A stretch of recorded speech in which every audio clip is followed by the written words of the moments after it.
Caríssimos irmãos e irmãs, a primeira leitura de hoje, retirada do livro do Eclesiástico, é uma leitura que seria importante, seria muito adequado se nós a tivéssemos marcada ali na nossa escritura e pelo menos uma vez na semana nós a lêssemos, nós a meditássemos, nós rezássemos este texto, esse trecho do livro do Eclesiástico, que é tão importante para iluminar a nossa vida espiritual.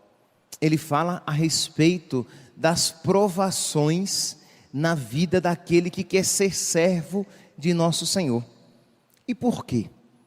Porque, meus irmãos, eu refletia um pouco disso na missa do domingo. Nós temos que ler os textos da Sagrada Escritura e saber que eles falam a respeito de Jesus. Eles revelam o coração de Jesus. Então esse livro, esse texto do livro do Eclesiástico, escrito tanto tempo antes de Jesus, mas sob a inspiração do Espírito Santo, ele falava a respeito de Jesus, daquele servo provado, daquele servo obediente que se agarrou a Deus e colocou nele toda a sua esperança. Se nós olharmos aqui no Evangelho de hoje, nosso Senhor diz, e diz com tanta tranquilidade, uma tranquilidade que nos espanta. Marcos capítulo 9, versículo 30.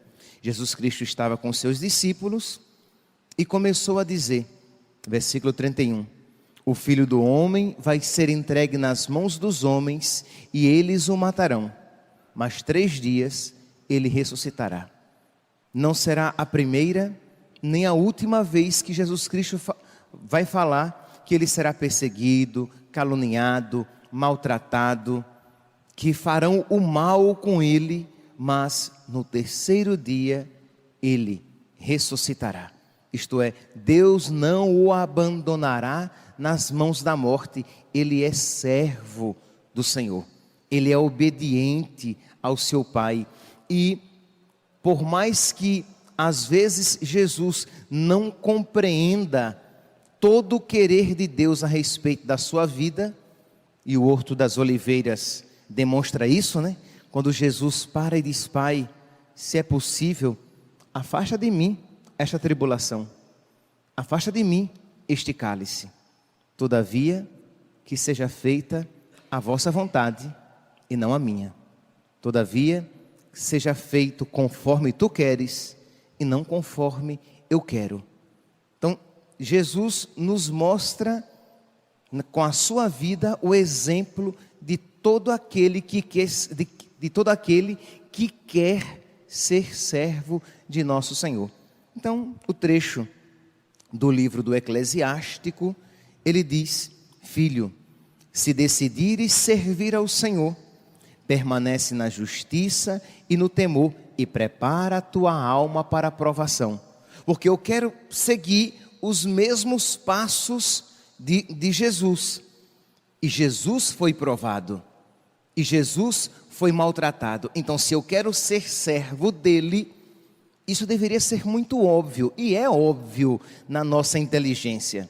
Só que quando a nossa vida, na prática, começa a ser provada, aquilo que era óbvio na nossa inteligência se mostra não tão óbvio assim nos nossos afetos, que precisam ser evangelizados, que precisam aprender a aceitar também neles a vontade de Deus. É por isso que nós precisamos rezar a cada dia, para que o nosso interior seja evangelizado, para que o nosso interior se converta, para que não apenas a nossa inteligência compreenda que a vontade de Deus deve ser feita e deve ser aceita e amada, mesmo quando não compreendida, mas todo o nosso ser. Então continua, mantenha o teu coração firme e ser constante, inclina teu ouvido e acolhe as palavras de inteligência, e não te assustes no momento da contrariedade. Como dirá São Paulo, não te assustes como se isso fosse algo de extraordinário. Quando a provação vier, não te assustes. Quando a provação vier, não te escandalizes. Às vezes, meus santos, devido à nossa fragilidade, nós nos espantamos, nós nos assustamos, mas que nós não nos escandalizemos. Que digamos, mas o que de extraordinário está me acontecendo? Se fizeram isso ao meu mestre, por que não me farão a mim, o discípulo? Se fizeram isso ao galho verde, por que não farão ao seco? Se fizeram isso com o Filho de Deus desde sempre, por que não farão isso àquele que foi feito Filho de Deus no dia do seu batismo? Então, meus irmãos, nós precisamos pedir a Deus que coloque essa inteligência espiritual no nosso coração. Por quê? Porque a revolta contra o sofrimento, ela inibe, ela impede o crescimento espiritual. Porque o sofrimento, ele virá para todos nós. Mas o sofrimento que produz fruto de santidade não acontece em todos. Quando nós nos revoltamos com o sofrimento, quando nós não aceitamos o sofrimento, quando nós ficamos jogando a nossa cruz de lado, querendo dela fugir, nós não deixamos que Deus pode a nossa alma, podar, purificar, fazer com que nós produzamos mais frutos e cresçamos nele. Isso acontece por meio da provação. Ah, padre, mas Deus bem que poderia... Olha, meu santo, Deus poderia tudo. Mas o caminho que Ele usa para nos fazer progredir na santidade, na virtude e no desapego às coisas mundanas, às coisas materiais e o desapego às coisas pecaminosas, é o caminho da provação. Suporta as demoras de Deus, agarra-te a Ele e não o deixes. Isto é, permaneça com Jesus. E como é que se permanece com o nosso Senhor? Na nossa vida de oração, na frequência aos sacramentos, na busca da reconciliação com Deus por meio do sacramento da confissão, na súplica diária, em que nós pedimos a Deus a graça de permanecermos sempre com Ele, de que o sofrimento dele não nos afaste. Agarra-te a Ele e não o deixes. Tudo o que te acontecer, aceita-o e sê constante na dor e nas contrariedades. Sê paciente, pois é no fogo que o ouro e a prata são provados, e no cadinho da humilhação os homens agradáveis a Deus. Então aqui ele dá a chave de interpretação. Versículo 5, é no fogo que o ouro e a prata são purificados, e na humilhação os homens agradáveis a Deus. Eu pegava o texto de São João, capítulo 15, os versículos 1 ao 6, em que de alguma maneira nosso Senhor Jesus Cristo fala a respeito disso com outras palavras. A imagem que ele usa aqui é da videira e os ramos. Ele diz: eu sou a videira verdadeira, o meu pai é o agricultor, nós somos os ramos. Todo ramo que não der fruto, o meu pai corta e joga fora. Mas todo ramo que der fruto, ele poda para que dê mais fruto. E esta poda, meus santos, ela é dolorosa. O que é uma poda? Você vê um galho bonito, uma planta bonita que está produzindo fruto, só que ela tem muitas folhas, folhas que estão sugando a sua seiva, e eu vou e arranco algumas folhas. Ela vai ficar mais feia, porque sem aquelas, ela tinha aquela beleza, era uma árvore muito folhosa, só que ela tem folhas demais, ela está enfeitada demais, e isso a impedirá de dar fruto. mas aquela árvore é boa. Se aquela árvore fosse ruim, o agricultor já teria cortado. Aquela árvore, ela vai dar fruto, e ela já está dando fruto, mas para que ela dê mais fruto, eu tenho que arrancar algumas folhas. E não só isso, eu tenho que cortar até mesmo alguns galhinhos, que são excessivos, que estão apenas sugando a seiva, mas que não vão servir para nada. Ah, mas ela fica tão mais bonita com aqueles galhinhos e aquelas folhinhas. Fica, é verdade, mas ela ficará muito mais bonita depois. Depois que eu arrancar aqueles galhinhos, depois que eu cortar aquelas folhas. Aí ela tem uns bichinhos nela e umas calosidades, é uma praga, mas está quietinha ali. E se eu tiver que tirar aquela praga, aquelas calosidades, ela vai ficar em carne viva, né? Em caule vivo, né? Eu vou ter que cortar e ela vai sentir aquela agressão, mas será para o bem dela. Mas aquela praga está tão quietinha ali, quase que não a incomoda. Mas aquela praga impedirá que ela dê frutos mais excelentes. E o agricultor que quer que aquela árvore cresça e dê frutos abundantes, ele vai então podar, limpar aqueles galhos para que eles produzam, para que a sua seiva seja melhor aproveitada e aqueles galhos deem frutos e frutos abundantes. Percebem aqui? Pois é no fogo que o ouro e a prata são provados, e no cadinho da humilhação que os homens agradáveis a Deus são provados. Isto é, a provação que vem para nos limpar, a provação que vem para nos purificar, a provação que vem, a dor que vem, aquilo que não nos agrada, que vem para nos fazer no futuro, talvez não agora aos nossos olhos, mas no futuro nos fazer homens e mulheres melhores, mais agradáveis aos olhos de Deus, homens e mulheres mais santos. Meus irmãos, nós precisamos de um olhar de fé. Se nós tivermos um olhar simplesmente humano, nós iremos ver as provações e as dificuldades da nossa vida apenas como frustrações, uma frustração dos meus planos, apenas como uma não realização de uma felicidade material, humana, imanente, aqui deste mundo, apenas uma impossibilidade das minhas realizações aqui neste mundo. Mas se eu tiver um olhar de fé, eu vou dizer, é Deus que está cuidando de mim, é Deus que está me podando, mas eu não vejo onde, mas Deus está vendo.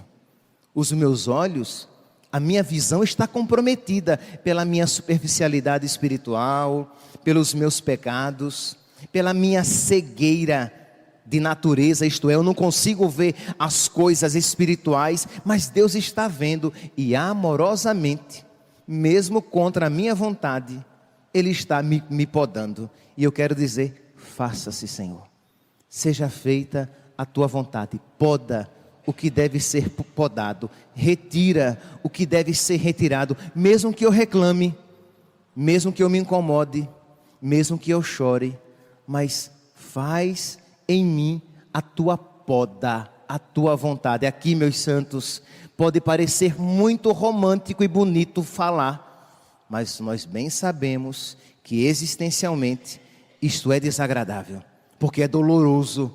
Quando a poda vem, nem sempre temos esta doçura que eu expresso aqui no púlpito, que eu expresso aqui no ambão. Quando Deus vem nos purificar, infelizmente a primeira atitude nossa é, não, mas não precisa isso, não precisa disso, não precisa ser assim. Quando não, até nos revoltamos contra Ele e ficamos com raiva, cortamos relação com Deus, isto é, paramos de rezar, ou rezamos de uma maneira tão superficial que Deus não tem acesso mais à nossa alma. Estamos brigados com Deus, porque não estamos gostando do que Ele está fazendo. E aí, como não temos coragem de dizer de fato que estamos brigados com Ele, nós continuamos fazendo de conta que rezamos, fazendo de conta que estamos nos colocando na sua presença, quando de verdade é apenas um teatro, é apenas uma ação exterior que eu faço para não entrar ainda mais em crise na minha consciência de que eu não quero, eu não aceito que Deus faça a sua vontade na minha vida. É uma palavra, meus santos, que se nós tivéssemos tempo, nos levaria a uma reflexão ainda mais profunda na vida de cada um de nós. Mas eu gostaria de terminá-la, nem que seja lendo-a mais lentamente, para que nós, pelo menos agora, deixemos que ela caia no nosso coração. Então ele disse, a palavra disse, que é pelo fogo, que da mesma maneira que o fogo derrete e tira a escória, né, do ouro e da prata, a impureza, da mesma maneira o fogo da provação retira aquilo que não presta de nós, retira aquilo que é apenas humano em nós, para que a imagem de Jesus em nós se manifeste, resplandeça. Crê em Deus, crê que é Deus mesmo que está cuidando de ti, acredite. Faça um ato de fé. Eu creio, Senhor, que esta provação na minha vida vem de tuas mãos, que o Senhor está cuidando de mim, que o Senhor está me fazendo bem, mesmo que os meus sentidos digam o contrário, mesmo que a minha humanidade se revolte, mas o Senhor está cuidando de mim. Crê em Deus e Ele cuidará de ti. Endireita os teus caminhos e espera nele. Conserva o temor e nele envelhecerás. Aí vem 4 vezes em que o autor vai dizendo, se você temer a Deus, o que é o temor de Deus? De uma maneira bem simplificada, o medo de perder Deus, o medo de magoar a Deus, o medo de perder a fé, o medo de se esquecer de nosso Senhor e do céu. Resumidamente, isto é o temor de Deus. Pois bem, vós que temeis o Senhor, contai com a sua misericórdia. Se você mesmo, com as suas limitações, buscar o Senhor, isso demonstra um certo temor de Deus. Pois bem, vós que temeis a Deus, contai sempre com a sua misericórdia, e não vos desvieis para não cair. Vós que temeis o Senhor, confiai nele, e a recompensa não vos faltará. Vós que temeis o Senhor, esperai coisas boas, alegria duradoura e misericórdia, o céu. Alegria duradoura, coisa boa de verdade, aquela que não passa, porque que coisa boa neste mundo que é duradouro? Nada. Tudo neste mundo é passageiro. Qualquer coisa boa neste mundo é passageira. Então ela não é boa de verdade, duradoura. Este bem duradouro, este bem que não passa, é o céu. Vós que temeis o Senhor, recebereis o céu. Vós que temeis o Senhor, amai-o, e os vossos corações ficarão iluminados. Vós que temeis ao Senhor, amai-o, e os vossos corações ficarão iluminados. Considerai, filhos, as gerações passadas e vede, quem confiou em Deus e ficou desiludido. Olhemos os santos. Quem confiou em Deus e ficou decepcionado? Quem apostou em Deus todas as fichas e se arrependeu depois? Está perguntando o eclesiástico. Quem invocou o Senhor e foi por ele desprezado? Pois o Senhor é compassivo e misericordioso, perdoa os pecados no tempo da tribulação e protege a todos os que o procuram com sinceridade. Que Deus, meus santos, nos conceda esta graça para que nós, de verdade, a apliquemos em nossa vida. Louvado seja nosso Senhor Jesus Cristo.